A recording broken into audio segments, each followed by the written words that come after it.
Islamic conversion mafia हिंदुओं को मजहब के नाम पर फंसा रहे थे। खास तौर पर बेटियों को निशाना बना रहे थे, मस्जिदों को ठिकाना बनाते थे, मदरसों को हथियार बनाते थे।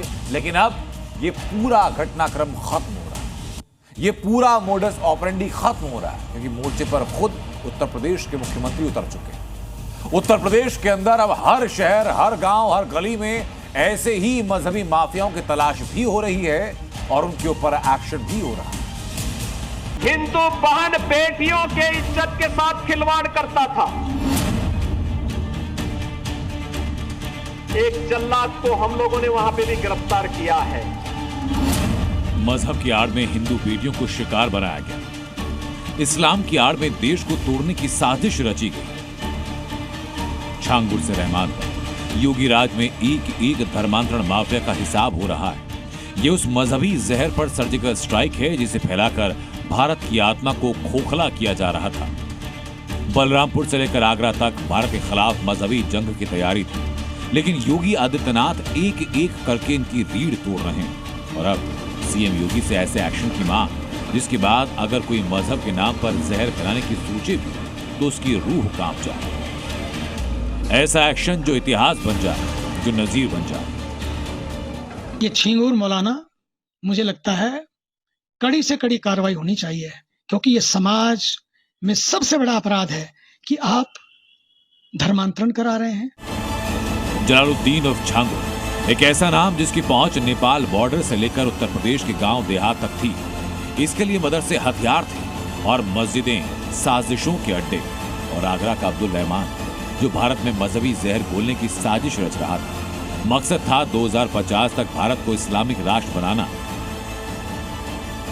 लेकिन योगी ने दोनों के खतरनाक मंसूबे नाकाम किए। ऐसे वहां हिंदू बहन बेटियों के इज्जत के साथ खिलवाड़ करता था, पैसे में सौदेबाजी करता था। लेकिन अब ऐसे तत्वों के साथ सख्ती की जा रही है। हम समाज को भी टूटने नहीं देंगे। राष्ट्र विरोधी और समाज विरोधी तत्वों को भी चकनाचूर करके रहेंगे।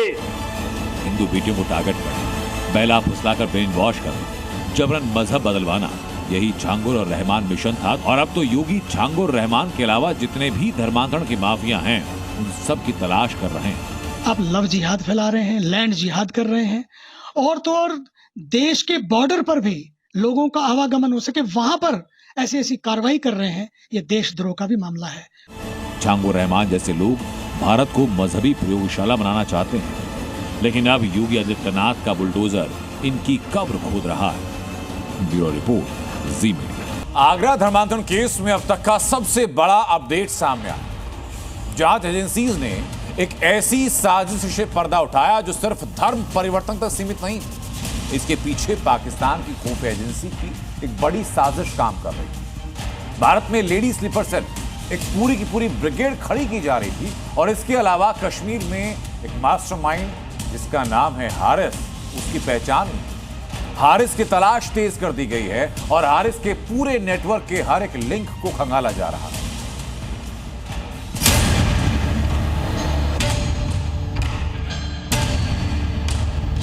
इस्लाम के बारे में बताते थे कि इस्लाम की क्या अच्छाइयाँ और क्यों उसमें शामिल होना चाहिए।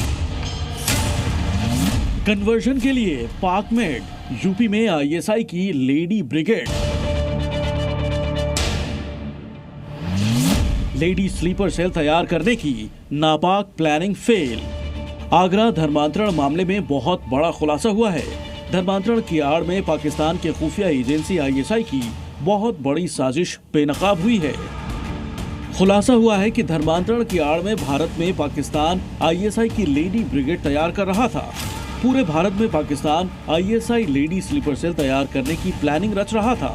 फिलीपींस के एनजीओ गो फंड बी को भारत में धर्मांतरण के लिए फंडिंग भेजी जा रही थी। कनाडा और इंग्लैंड से धर्मांतरण के लिए डॉलर और क्रिप्टो में पैसा भारत पहुंचा और आगरा के धर्मांतरण रैकेट को फंडिंग कनाडा से सैयद दाऊद करता है।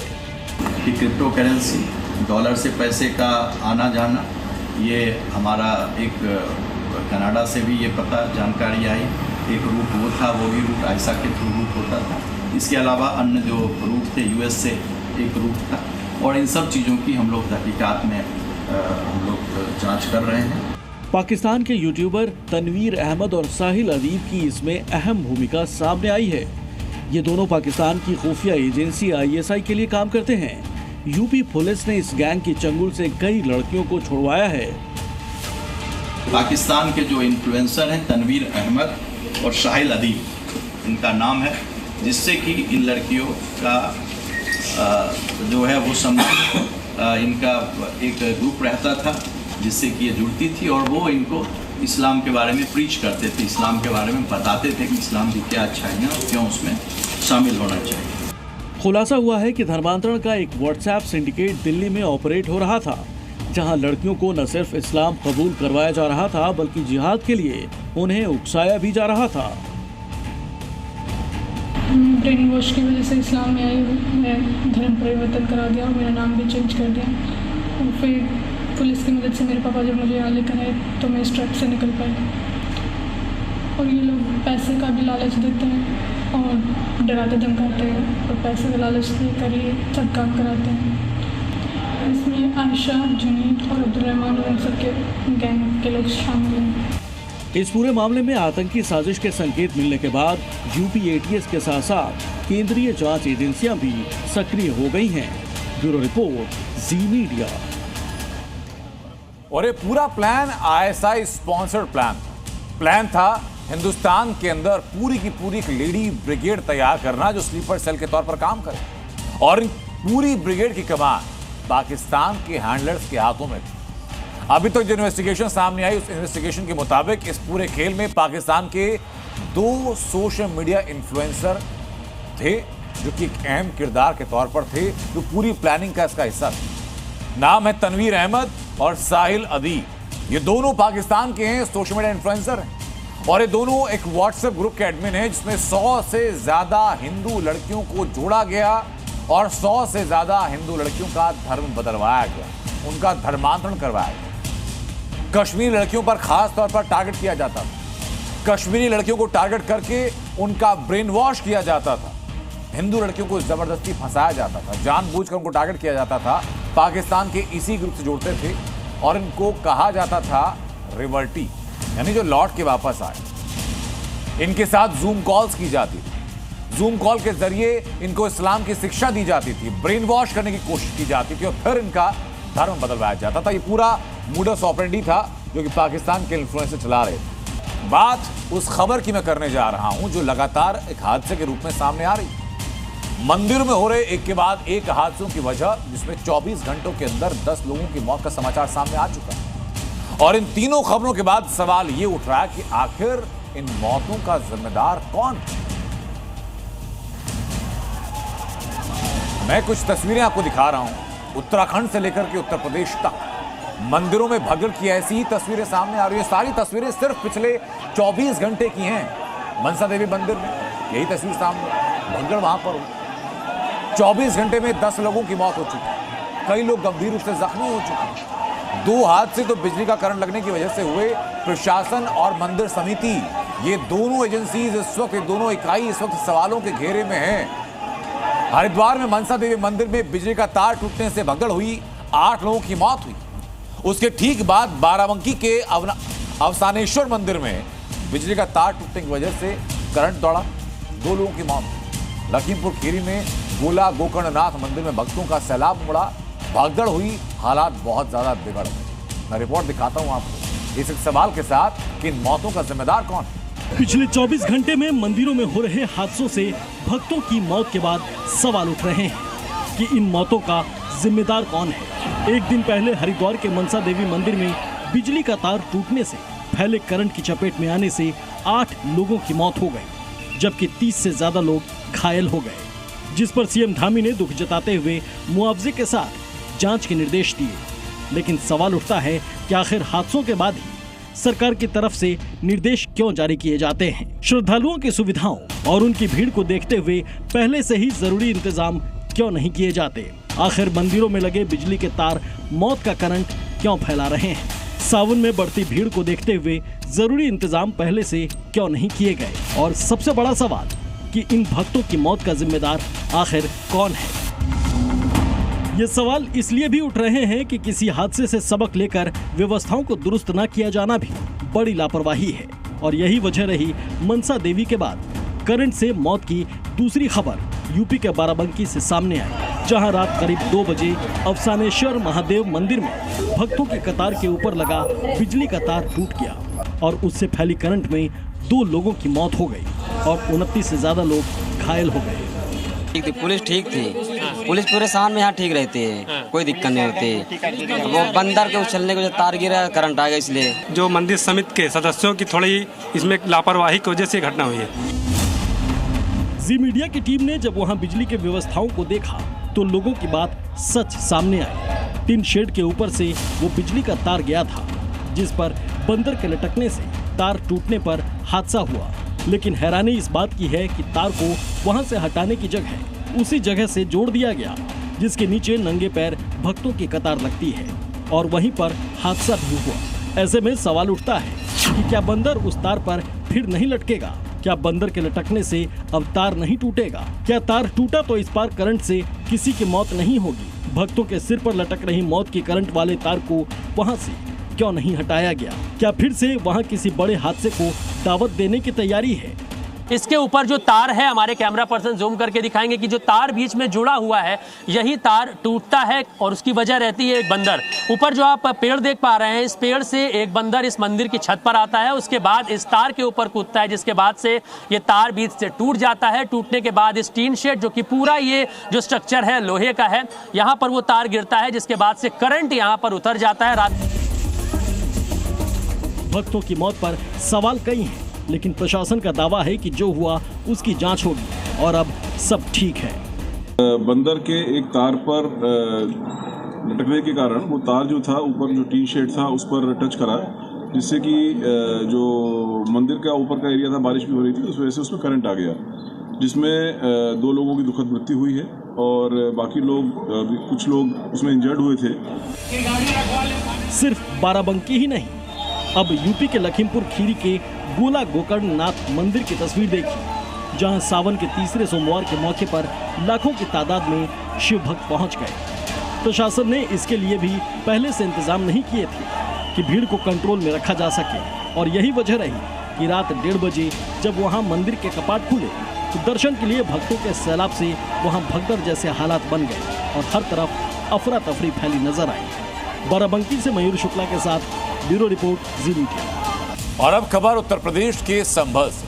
संभल, जहां विवादित जामा मस्जिद की सुरक्षा को बेहद कड़ा किया गया। मस्जिद के आसपास आरएएफ पुलिस बल की भारी तैनाती की गई। पुलिस प्रशासन की कोशिश ये कि 24 नवंबर 2024 उस तारीख को संभल के अंदर जो हुआ वो दोबारा कभी ना हो, और इसी के लिए संभल से लेकर मुरादाबाद तक उत्तर प्रदेश पुलिस की निगरानी और कड़ी हो चुकी। संभल में फिर मंदिर मस्जिद विवाद, योगी के सिंघम तैनात, संभल रहेगा शांत। 24 नवंबर 2024 को संभल में हुई हिंसा की ये वो तस्वीरें हैं जब वहां विवादित जामा मस्जिद के सर्वे को लेकर कोर्ट का आदेश आने के बाद हिंसा भड़क उठी थी। हिंदू पक्ष ने मस्जिद के श्री हरिहर मंदिर होने की दलील देते हुए कोर्ट में याचिका दी थी, जिससे मुस्लिम पक्ष भड़क उठा और विरोध की चिंगारी ऐसी भड़की कि उसने संभल को हिंसा की आग में जला दिया। आगजनी और पथराव की ऐसी तस्वीरें सामने आई जिसे संभालना पुलिस प्रशासन के लिए चुनौती बन गया। उपद्रवियों ने पुलिस वालों को भी निशाना बनाते हुए उन पर फायरिंग की और जमकर पत्थर बरसाए। इसके बाद पुलिस ने भी कड़ा एक्शन लेते हुए उपद्रवियों पर लगाम कसी, कई लोगों की गिरफ्तारी की और पूरी तरह से हालात सामान्य किए। लेकिन अब एक बार फिर मंदिर मस्जिद के विवाद में तनाव के हालात को देखते हुए योगी फोर्स ने पहले से ही संभल में कमान संभाल ली है और अब इस बार विवाद की वजह है मुरादाबाद के शिव सैनिक, जिन्होंने ऐलान किया है कि वो मस्जिद में जाकर जल चढ़ाएंगे। शिव सैनिकों के इस ऐलान के बाद विवादित मस्जिद के पास सुरक्षा बढ़ा दी गई है। मस्जिद के आसपास पूरे इलाके में आरएएफ और पुलिस बल की तैनाती की गई है। मस्जिद जाने और आने वाले रास्तों पर बैरिकेडिंग कर वहां जाने आने वाले लोगों की जांच की जा रही है।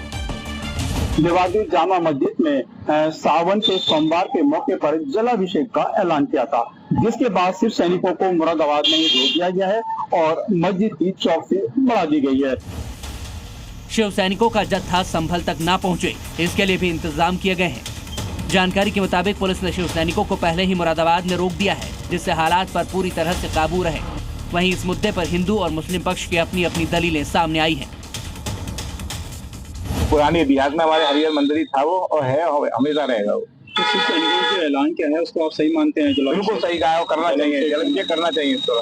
हाँ, जग जाहिर हो चुका है कि पौराणिक हमारा धार्मिक स्थल है, और इसके बावजूद भी ASI द्वारा संरक्षित एक स्थल है वो। जब वहाँ पर जब पूजा पाठ की अनुमति नहीं दी गई है तो उन्हें नमाजी न पढ़ने दी जानी चाहिए। इस तरह की हरकतें जो है वो देश की गंगा जमनी तहजीब को छीन करने वाली हरकतें हैं। सरकार को ऐसे लोगों पर लगाम लगाना। जामा मस्जिद है, मस्जिद ही है, ये बहुत गलत है, सही नहीं। ये गुमराह कर रहे हैं, गुमराह के पब्लिक को गुमराह करना काम हो रहा है। 8 महीने पहले संभल में जो हुआ वो दोबारा न हो, इसके लिए योगी फोर्स पूरी तरह से मुस्तैद है। लिहाजा धार्मिक मुद्दे पर कोई भी पक्ष किसी तरह की अफवाह ना फैलाए, इसकी भी प्रशासन ने लोगों से अपील की है। जी मीडिया के लिए संभल से सुनील सिंह की रिपोर्ट। अब बात बिहार से आई एक ऐसी खबर की जिसको सुनकर के देख करके हर कोई चौंक गए। बिहार में चूंकि अब सिर्फ इंसानों के नहीं, कुत्तों को भी सरकारी पहचान मिल रही है। ये वाकया सामने आया बिहार के मसौड़ी में। डॉग बाबू के नाम से निवास प्रमाण पत्र बना, उनके पिता का नाम भी उसमें मेंशन किया गया। बिना चश्मा लगाए, बिना दिमाग दौड़ाए सरकारी मोहर भी लगा दी गई। आधार कार्ड दिल्ली की किसी महिला का था, प्रमाण पत्र बिहार में किसी कुत्ते, किसी डॉग के नाम पर बना दिया गया। जरा सोचिए, डॉग का आवासीय प्रमाण पत्र बन जाना। अब तो मांग ये हो रही है कि अब इस मामले में उसको वोटिंग का अधिकार भी मिलना चाहिए, क्योंकि बाकी सब डॉक्यूमेंटेशन जो है बिहार के अंदर वो डॉग बाबू के बन चुके हैं। फोटो उनका लग चुका है, नीचे नंबर भी है, स्कैनर भी है, ताकि स्कैन करके उनकी डॉक्यूमेंट का वेरिफिकेशन हो सके। और बिहार के बाद अब सीधा खबर खैबर पख्तूनख्वा से। खैबर पख्तूनख्वा में पाकिस्तानी सेना के जुल्मों का सितम इस कदर बढ़ चुका है कि वहां पश्तून बागी हो चुके हैं, सड़कों पर उतर रहे हैं, आर्मी गो बैक के नारे लगाए जा रहे हैं। नहीं, इसी बीच तिराह घाटी में शांतिपूर्ण प्रदर्शन कर रहे निहत्थे पश्तूनों पर पाकिस्तान की फौज गोलियां भी बरसा रही हैं, जिसमें 7 लोगों की जान चली गई। पाकिस्तान का बर्बर चेहरा फिर सामने आया। जालिम मुनीर की फौज ने निहत्थों को मार डाला। ये तस्वीरें पाकिस्तान की तिराह घाटी की, जहां निहत्थे आवाम पर मुनीर की फौज ताबड़तोड़ गोलियां बरसा रही है। इस इलाके में विद्रोह की आग ऐसी भड़की है कि इसे दबाने के लिए पाकिस्तानी फौज आम शहरियों को निशाना बना रही है। शांतिपूर्वक प्रदर्शन कर रहे पश्तूनों पर अंधाधुंध गोलियां बरसा रही है। पाकिस्तानी सेना की फायरिंग में 7 निहत्थे पश्तूनों की जान चली गई और 20 से ज्यादा बुरी तरह जख्मी है। तस्वीरों में देखिए, जिस वक्त मुनीर की सेना पश्तूनों पर निशाना साधकर गोलियां चला रही थी, उस वक्त पाकिस्तानी सेना से बचने के लिए प्रदर्शनकारी इधर उधर भाग रहे थे। लेकिन प्रदर्शन कर रहे लोगों पर पाकिस्तान की सेना लगातार फायरिंग करती रही और एक एक करके 7 पश्तूनों की मौके पर मौत हो गई। तिराह घाटी में जिनका खून बहाया गया वो तो एक बच्चे की मौत का विरोध कर रहे थे, जिसकी कुछ दिन पहले मोर्टार हमले में मौत हो गई। लेकिन पाकिस्तान की वर्दीधारी सेना को ये आवाजें नागवार गुजरी और फिर पश्तूनों के दमन के लिए पाकिस्तानी सेना ने निहत्थे आम शहरियों पर गोलियां बरसाई। दरअसल पाकिस्तान का ये हिस्सा अफगानिस्तान से लगा हुआ है, ठीक बलूचिस्तान की तरह। बलूचिस्तान में बलोच आर्मी आजादी का बिगुल फूंक चुकी है, तो वहीं खैबर में तहरीके तालिबान पाकिस्तान मुनीर फौज के लिए सबसे बड़ा सरदर्द बना हुआ। और इस विरोध को कुचलने के लिए मुनीर की सेना हर हद को पार कर रही है और निहत्थों की जान ले रही है। ब्यूरो रिपोर्ट, जी मीडिया। वहीं बांग्लादेश में हिंदुओं की जान खतरे में, चुन चुन कर हिंदुओं को निशाना बनाया जा रहा है। हिंदुओं के घरों में आगजनी की जा रही है, हिंदुओं के घरों में लूटपाट की जा रही है। और इसी बीच बांग्लादेश में हिंदुओं के खिलाफ हिंसा का एक और खौफनाक चेहरा सामने आया। यूनुस सरकार से वहां के कट्टरपंथियों को खुली छूट मिल चुकी और उसी के बाद सुनियोजित तरीके से बांग्लादेश में हिंदुओं के घरों पर एक एक करके चिन्हित करके हमला बोला जा रहा है। बांग्लादेश में हिंदुओं से बर्बरता का नया चैप्टर शुरू हो गया है। यूनुस राज में हिंदुओं पर सितम की गवाही देती ये तस्वीरें देखिए। बांग्लादेश में हिंदुओं पर अत्याचार की ये ताज़ा तस्वीर है, जहां कट्टरपंथियों ने रंगपुर में गांव पर ही हमला बोल दिया और एक एक कर 15 से ज़्यादा हिंदुओं के घरों में तोड़ फोड़ कर दी। घरों में रखा सारा सामान तोड़ दिया, महिलाओं के साथ बदसलूकी की और तो और घर में बने तुलसी मंदिर को भी तहस नहस कर दिया। ये तस्वीरें बांग्लादेश के रंगपुर इलाके की हैं, जहां गंगाचारा इलाके में हिंदुओं पर सुनियोजित हमला किया गया। घटना अल्दादपुर गांव की है, जहां मोहम्मद यूनुस के गुंडों ने ईश निंदा का झूठा आरोप लगाकर एक के बाद एक हिंदू परिवारों के घरों पर हमला किया। हमलावरों ने पहले 15 घरों में तोड़फोड़ की, सामान लूटा और आगजनी की। चौंकाने वाली बात यह रही कि जब सेना और पुलिस मौके पर मौजूद थी तब भी हमले नहीं रुके, बल्कि हमलावरों ने और 10 घरों को अपना निशाना बनाया।